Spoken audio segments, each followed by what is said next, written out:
Good morning. Today is Tuesday, February 6th, 2024.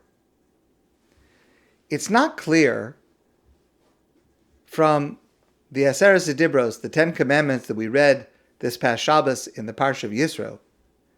It's not clear why these 10 are chosen to be included in this very, very famous passage.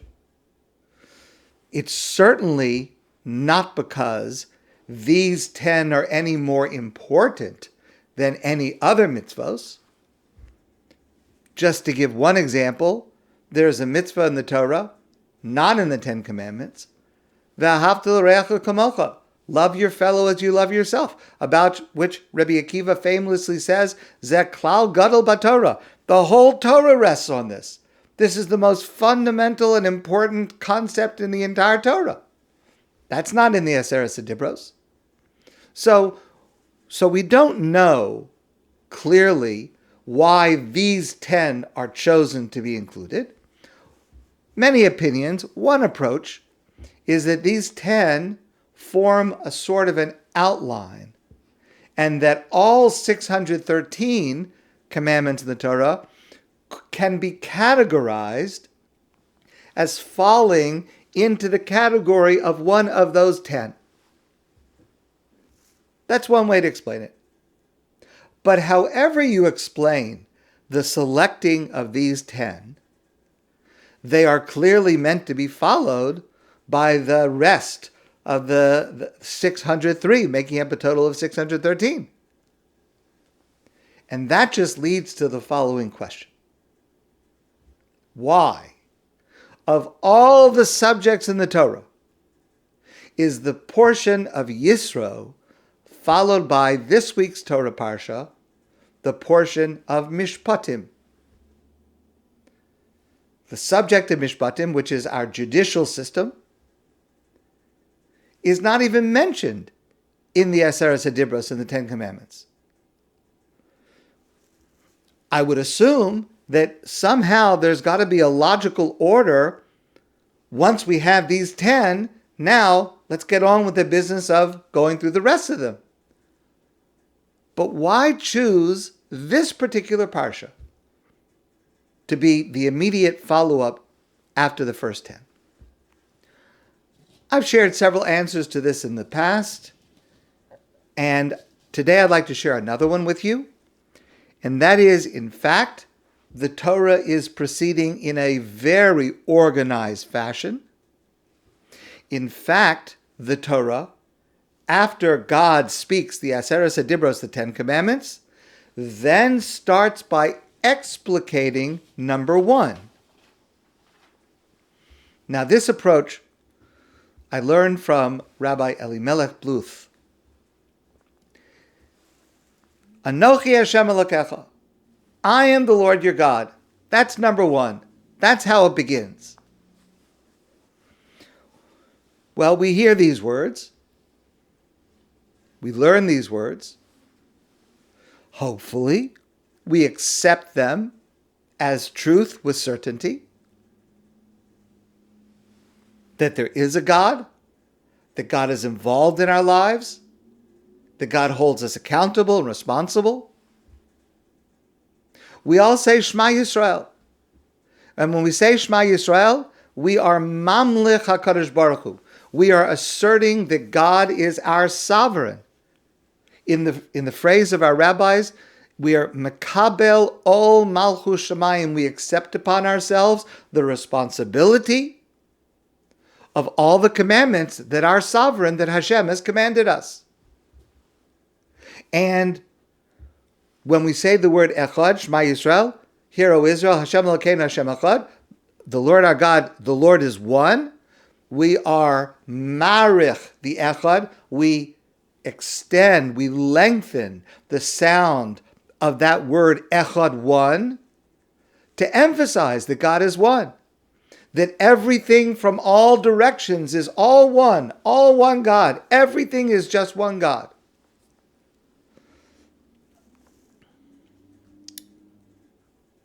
We say it, but do we really mean it? Do we really believe in God and that God is one? Reading it and saying it is easy, but it may not be such a good barometer as to how deeply it affects us. A much better barometer would be to ask, do we live with the reality that our sages teach us about what this means practically in our lives? Because Anochi Hashem Elokecha is a statement of belief, but it has practical consequences.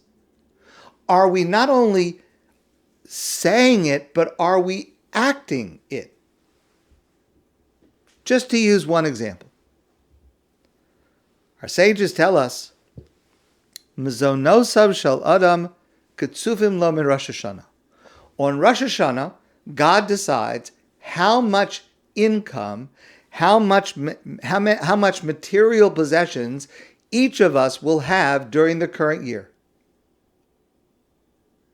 God decides what we will have. Now, we still have to work for it. We're not allowed to rely on a miracle and just sit back and say, well, I figure God assumed I'm going to get a salary of so-and-so. I can just take off the year and expect that it's going to come. I have to do my part. We've referred to this concept before as hishtadlus. I have to do my part. But once I do my part, I have to recognize that no matter how hard I work, no matter what I do, I will never get more than God decided for me on this past Rosh Hashanah. That's going to be the amount. And therefore, if someone steals, it's a crime. Yes, it's a crime. But also, it demonstrates that they do not see God as a sovereign, as a melech. Because they clearly think that by stealing, they're going to get more. But if it is true, as our sages tell us, that God has already decided how much we will have, if I manage somehow to cheat my way to getting more, it just means it's coming out a loss in some other place, because I can't get any more than God has already decided. And obviously, that decision is made based on acting properly.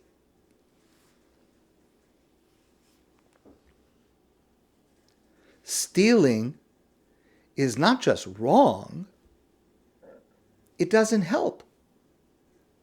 It doesn't increase my bottom line, because the amount that I'm going to have has already been decided. But on the other hand, when we are careful about our dealings in monetary issues, then we are demonstrating practically in our lives that yes, we do believe in God, and God is a sovereign. And God's determination of what we will have is what we will have, assuming we do our part. And acting in that way of being careful and honest and accurate in our monetary dealings, that demonstrates more loudly and more completely than just saying the Shema, just hearing Anochi Hashem Elokecha. It is putting it into action. When a person is careful about paying their taxes, or returning a lost object that you found when Jewish law requires that it should be returned, treating your workers fairly, treating your boss fairly, when we are accurate and following the law about claiming charitable donations, if we alert someone when they have made an error that is in our favor, but it's still an error, we're supposed to correct it. If we're careful about protecting objects that are given to us to watch, to hold on to return to their owner, and we're careful about watching them properly, if we're careful about not causing damage to others, and if we do cause damage, taking responsibility for that damage, all of these things are the subject in this week's Torah portion, the Parsha Mishpatim. When we do so, then we are demonstrating that when we say Anochi Hashem Elokecha, when we hear from God Anochi Hashem Elokecha, we don't just believe it, we live it. We're acting on it. And actions, in this case, speak more loudly than words. The Talmud tells us when a person passes away, their neshama, their soul, comes before God, and the heavenly court will ask each of us a number of questions. And one of those questions is, Nasasa v'nasata be'emuna, which literally means, did you do business with integrity? In your business dealings, in your financial dealings, in your monetary dealings, did you act with integrity, with honesty? Okay, that's very, very important. But there's a second way to understand that. Nasasa v'nasata be'emuna, did you engage in financial activity be'emuna, with belief in God? Did you act as if you believe in God, that there is a God who is watching at all times? Did you act that way when it comes to your financial dealings? That's the question that each of us are going to be asked. The holy Baal Shem Tov lived in the late 1700s, is known as the founder of Chassidus. He would often travel incognito, so no one would know how holy he was, no one would know who he was. He was once riding in a wagon through the countryside, and the driver pulled off to the side of the road and asked the Baal Shem Tov to keep watch while he, the driver, cut some hay for his horse from somebody else's field. Of course, that's stealing. As soon as the driver started cutting, the Baal Shem yelled, "They see, they see!" And the driver ran back to the wagon and drove off because he didn't want to get caught. A few minutes later, the driver stopped by the side of another field and said to the Baal Shem, "Please do the same thing again. Watch out and make sure that I don't get caught." And he went to cut hay from somebody else's field for his horse, and as soon as he started cutting, the Baal Shem started to yell to him, "They see! They see!" Now, after that happened a few times, the wagon driver looked around and said, "Who? I don't see anybody here. What do you mean they see?" And the Baal Shem pointed towards heaven, and he said, "You have forgotten. There is always one above. There is always one who sees. There is always one who sees, and we are held accountable." And so, in other words, the Parsha of Mishpatim immediately follows the Parsha of Yisro because it is the actualization of the first line, Anochi Hashem Elokecha, I am the Lord your God. And to put it into practice, to act with the constant awareness of God's presence, is the explication of the first of the 10 Commandments.